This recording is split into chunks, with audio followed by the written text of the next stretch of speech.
Ciao a tutti e benvenuti in questo nuovo video. Oggi vediamo insieme come realizzare un top estivo da una semplicissima e unica mattonella.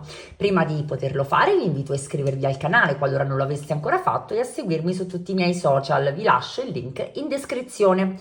Cosa serve per realizzare questo progetto? Io ho utilizzato un gomitolo di Visco Iggy e mezzo gomitolo di Iggy, variante di colore a vostra scelta, uncinetto numero 3, ago da lana e forbici. Siamo pronte per iniziare.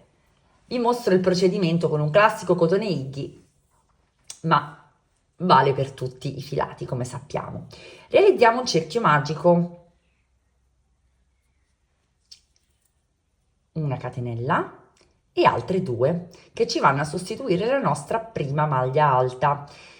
Andiamo avanti con 2 maglie alte all'interno del nostro cerchio magico, 1, 2, seguite da 2 catenelle e replichiamo questo piccolo motivo per altre 3 volte, quindi altre 3 maglie alte e 2 catenelle per altre 3 volte. Realizzate le ultime 2 catenelle, vado a stringere il cerchio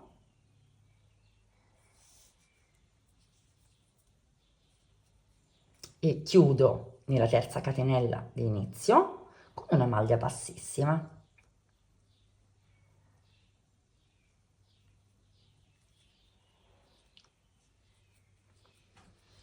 Devo iniziare a lavorare subito negli spazi che si sono creati dalle catenelle, quindi mi sposto nel primo spazio utile con maglie bassissime, l'ultima la realizzo proprio nello spazio e da qui inizio a lavorare il mio angolo, quindi tutti gli angoli poi successivi della nostra mattonella verranno realizzati nello stesso modo.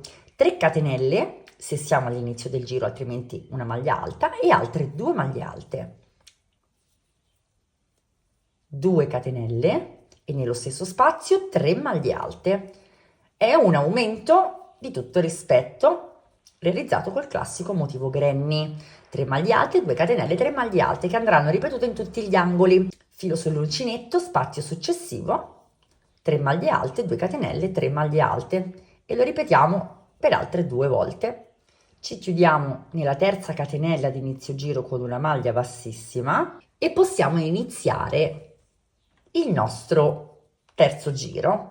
Ci spostiamo sempre nello spazio successivo con delle maglie bassissime. Questo vale per tutti i giri perché termineremo sempre prima dell'aumento e quindi dovremo andare a spostarci nello spazio e iniziare con un aumento. Quindi andiamo a realizzare le nostre 3 maglie alte, 2 catenelle e 3 maglie alte.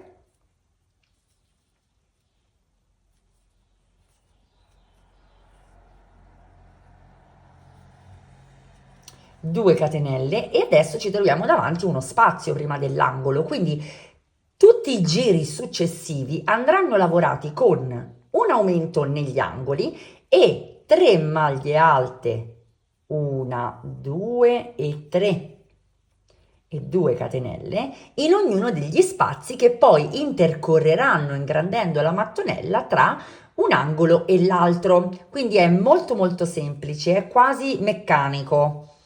Qui abbiamo l'angolo, 3, 2 catenelle e 3 maglie alte, 2 catenelle e di nuovo 3 maglie alte, 2 catenelle e poi abbiamo l'angolo. Cosa dobbiamo fare? Procedere con questa lavorazione finché non riusciamo ad ottenere la misura che desideriamo della nostra mattonella e poi io per esempio ho cambiato il filo.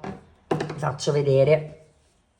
Sono andata avanti per 40 centimetri in totale, quindi ho realizzato 35 centimetri di lato, perché è un quadrato, di lato con il Visco Iggy e poi ho integrato una bordatura, però sempre realizzata appunto granny, con un altro Iggy, con un Iggy panna. Vi mostro in questa piccola clip come cambiare il colore. Siamo arrivati alla seconda catenella e dobbiamo chiudere il nostro giro. Non cambiamo colore in questo momento perché di fatto, come ho appena detto, il vero e proprio giro inizia dall'angolo, quindi noi con lo stesso filo di lavorazione, quello che stiamo lavorando in questo momento, ci spostiamo nello spazio utile, in questo modo, eccoci entrati, e agganciamo il secondo colore per chiudere la nostra maglia bassissima. Da qui 3 catenelle, altre 2 maglie alte per iniziare la nostra lavorazione, 2 catenelle e 3 maglie alte.